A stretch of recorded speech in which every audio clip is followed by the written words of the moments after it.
Welcome back to Coach's Corner and the 2013 or second half version of our high school basketball schedule begins this week with 4 games for our girls and boys basketball teams. The Ponca City boys basketball team travels to Bartlesville. Again, this is the ball games that were scheduled in December. They had some problems and postponed the games, and now we're going to play them this week. And already a hectic week becomes much more hectic in trying to scout and get everything planned out to play one of the top teams in Bartlesville.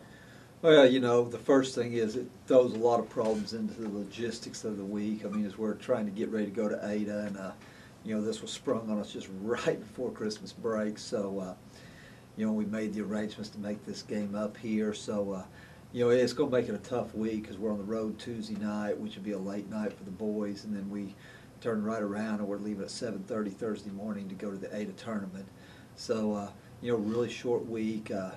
You know, it kind of limits us practice ability-wise because we were really going to get after it for a couple days before we went to Ada, and this has kind of changed those plans because, you know, we've got to make sure we have legs under us for the week because we're fixing to play 4 games against very good teams this week. So, you know, really important that we be fresh, but you know, and this Bartlesville team we're going to play is one of the top teams in 6A. They're coming off a state tournament appearance last year. They have the Hartsock kid, Noah Hartsock, back, who is a signee with Brigham Young University, where his older brother played and did a really good job there at Brigham Young. So, you know, extremely talented. They've got 2 starters back off last year's state tournament team.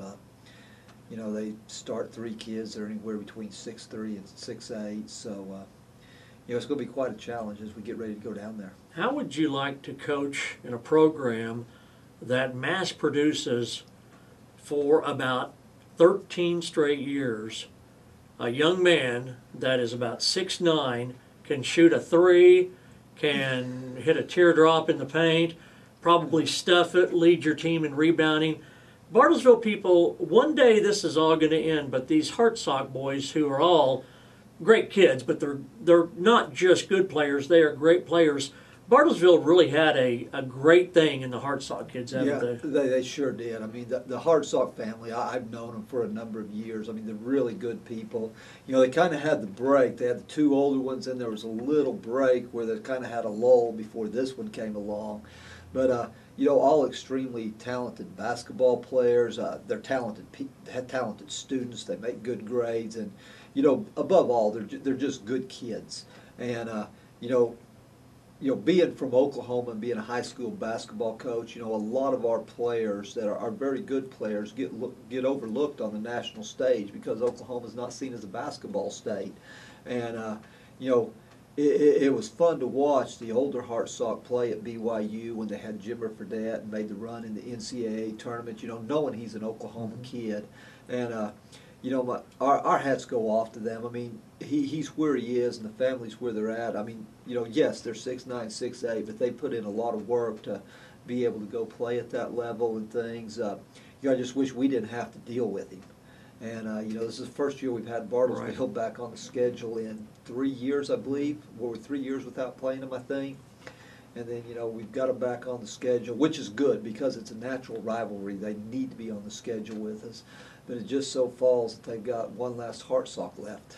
And you gotta figure out a way to guard against him, and that's a tough assignment. It's pretty well documented that you know, we're just not blessed with a lot of height, and guys do a great job of playing inside and doing the work they can defensively.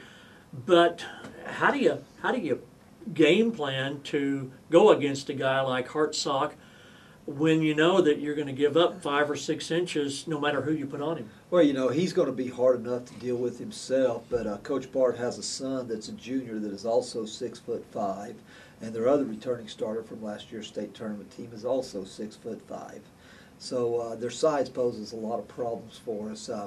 You know, but Hartsock is the type of player, you know, he's going to score his points, but, you know, you've got to try to limit his touches and keep it out of his hands as much as possible. And, you know, the big thing is you've got to block him out and keep him off the backboard because he gets a ton of second chance opportunities. And, you know, it will take a team effort to limit him.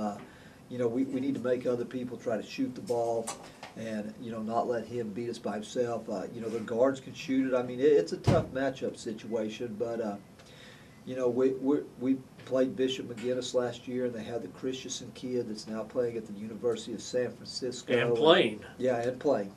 And, we did some things against him last year that we're going to try to do some of the similar things to Bartlesville.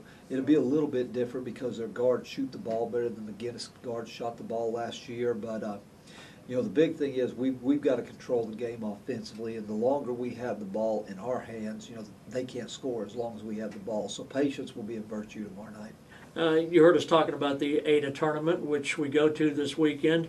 Always competitive. Your first round game is against the number 2 seed, a team from Duncan. We played Duncan last year. I'm not sure there's anybody that everybody's scared of, but on the same side, probably anybody could finish first, anybody could finish 8th in this tournament. Well, you look at the boys' field. Stillwater's the highest ranked team coming in, and of course they're the number 1 seed. But as I look at the tournaments and we've watched some tape on some of the teams, particularly our first couple games, which we open with Duncan, and then we'll have either the winner or the loser of the Shawnee Choctaw game. And of course we saw Choctaw in the Hera tournament.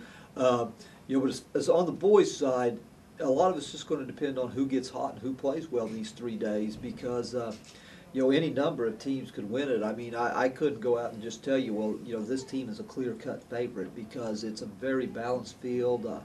You could beat somebody by 10, and you could just as easily get beat by 10.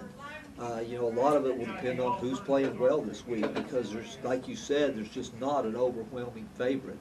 And, hopefully, you can get down there and you can get off on a good foot to start the tournament, kind of get it rolling a little bit, and maybe that can carry you through to the finals. It's something I always worry about, and we don't call it jet lag, I guess call it bus lag, because it's a 3-hour trip down there.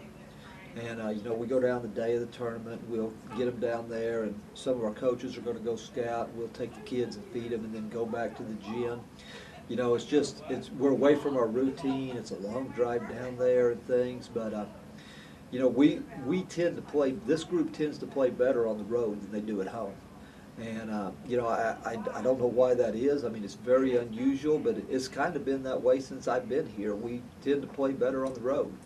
And I don't know if it's because of that team unity situation or exactly what it is. I guess if I knew, maybe I could write a book and make some money off of it, because those college coaches are always trying to figure out how to win on the road. And, some of our biggest wins since I've been here have come on the road.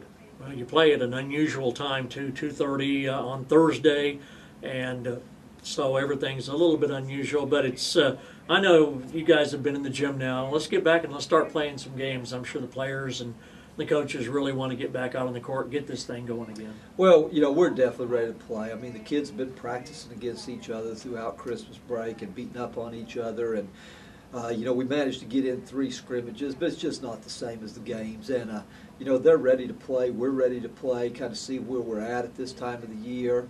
We're hoping we've made some strides. We've seen some positive things in the scrimmages, but, now we've got to carry those over into the games and, hopefully continue to improve as we go through the second half of the season. Coach, good luck. Alan Hibler, our boys basketball coach, our special guest on this week's Coach's Corner.